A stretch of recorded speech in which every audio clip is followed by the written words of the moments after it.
రమేష్ అంట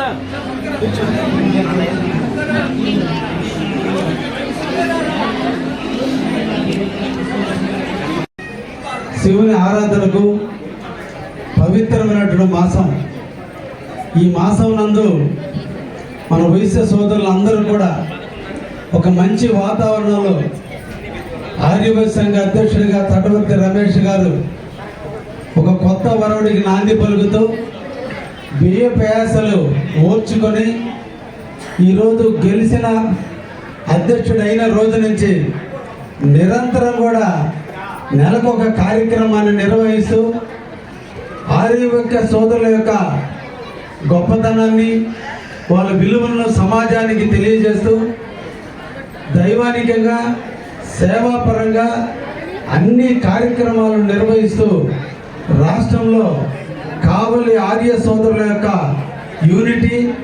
ఆర్య సోదరుల యొక్క క్రమశిక్షణని ఈరోజు రాష్ట్ర వ్యాప్తంగా తెలియజేసే విధంగా కావలి సోదరులు నిర్వహిస్తున్నందుకు కావలి ఆర్య సోదరులందరినీ కూడా పేరు పేరున అభినందిస్తూ, నిజంగా ఈ మాసం శివుడికి ప్రీతిపాత్రమైన మాసం. అందుకే సనాతన ధర్మంలో శివంతో పుట్టినటువంటి మన జన్మ, శివం నుంచి బిందువు, బిందువు నుంచి నాదం, నాదం నుంచి ఈ పరమేశ్వరం, పరమేశ్వరం నుంచి ఈశ్వరుడు, ఈశ్వరుడు నుంచి విష్ణువు, విష్ణువు నుంచి బ్రహ్మ, బ్రహ్మ నుంచి ఆత్మ, ఆత్మ నుంచి ఆకాశం, ఆకాశం నుంచి గాలి, గాలి నుంచి అగ్ని, అగ్ని నుంచి నీరు, నీటి నుంచి ఉద్భవించిందే మన భూమి.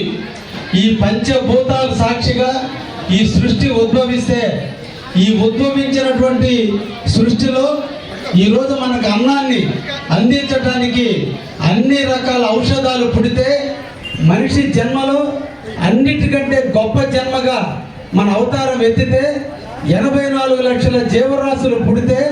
పుట్టిన జీవరాశుల్లో ఒక్క మనిషికే మాట్లాడే హక్కును కల్పించి మిగతా జీవరాశులన్నింటినీ చెట్ల రూపంలో గుడ్ల రూపంలో కానీ, గర్భం నుంచి కానీ, శరీరం నుంచి కానీ,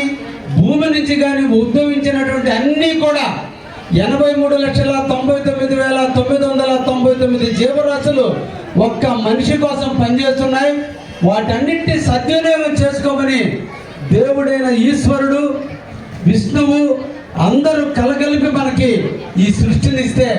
నిరంతరం కూడా చెట్టలిస వాడుకుంటున్నాం, పక్షులు వాడుకుంటున్నాం, తింటున్నారు, ఫలాలు తింటున్నాం, ఆకులు తింటున్నాం, అన్నీ తిని మంచి జన్మనిచ్చినందుకు సర్వదా సర్వదా కృతజ్ఞుడై ఉంటానని దేవుడి దగ్గర మోకరిల్లి మంచి జన్మని ప్రసాదించినందుకు జీవితాంతం నేను కృతజ్ఞబద్ధులుగా ఉంటానని దేవుడి దగ్గర మోకరిల్లేదానికే ప్రతి ఒక్కరు కూడా గుడికి సందర్శించడం అనేది మన సనాతన ధర్మంలో నేర్పినటువంటి గొప్ప విషయం. దేవుడి దగ్గర కింకరులుగా, దేవుడు కాళ్ళ